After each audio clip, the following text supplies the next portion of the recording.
ঠিক আছে, এটা নিচে থেকে নিয়ে যাবি চুলটা। হ্যাঁ, পিছনে যা, পিছনে যা। আছে তো।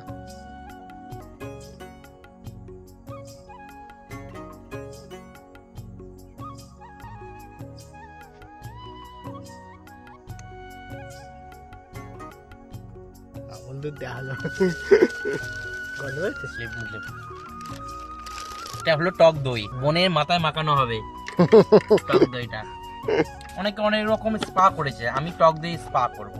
দেখো বন্ধুরা, দেখেছো কালারটা পুরো ক্রিম কালার হয়ে যাবে এটা ফাটাতে ফাটাতে। এইটা মাথায় লাগাবো। তুমি কিছু বলো। লাগিয়ে কেমন লাগছে তারপরে তোমরা বলবে। আর তোমার চুলটা দেখি, মাথায় দেখি নিচু করা মাথাটা। ও বাবা, এসব কি চুল করেছো?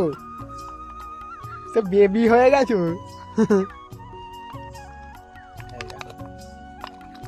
এরকম কালারটা চেঞ্জ হচ্ছে। গোড়া লম্বাটা কোথায় গেল? ওই তো। এই যে দেখো এখন আমার হেয়ার কালার হবে। দেখো দাদা এইসব কি সব করছে যন্ত্র ফন্ত্র দিয়ে। ও মাজন লাগিয়ে দেওয়া হয়ে গেল, কলগেট মাজন। নে কাকের গুগু এইটা দেখ, এটা এমনি কালার এসে যাবে গো করতে করতে। একটু থাকতে থাকতে ধরে নেবে না?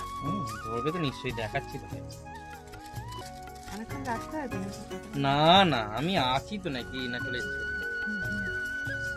আর চান টান করতে লাগবে না? হ্যাঁ, একটু মাথাটা ধুয়ে নিবি বোন, আমি ধুয়ে দেবো। হ্যাঁ, তুই চান আরে করতে হবে, তোমার চান আর শ্যাম্পু ফ্যাম্পু করতে লাগবে করতে হবে। না, সিম্পল সিম্পল ধোয়া চুলটা ভগবানের দেওয়া চুল কালার পড়েছে।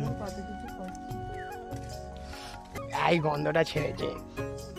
একবারে তিনটে করে ধরে করছো? তিনটে না, এই সেকশনে 1টা 2টো 3টে 4টে 5টা 6টা 7টা 8টা 9টা 10টা 11 12 13 14। ও, একবারে মানে ধরে নিয়েছো? হ্যাঁ, দেখো এখন হেয়ার কালার করা হচ্ছে। এটা কতক্ষণ রাখতে হবে গো? এটা 10 থেকে 15 মিনিট। তারপরেই কাজ হওয়া শুরু হয়ে যাবে না?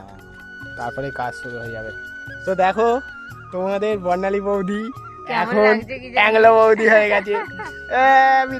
বিদেশি ওর দাদা এখন পিছনে অ্যাংলো দেখা। বানিয়ে দিয়েছে। এই পিছনে দেখা। বিদেশিনী হয়ে গেছে। এই দেখো বিদেশি হয়ে গেছে, দেখেছো কিরম অ্যাংলো বানিয়ে দিয়েছে। কেমন হলো?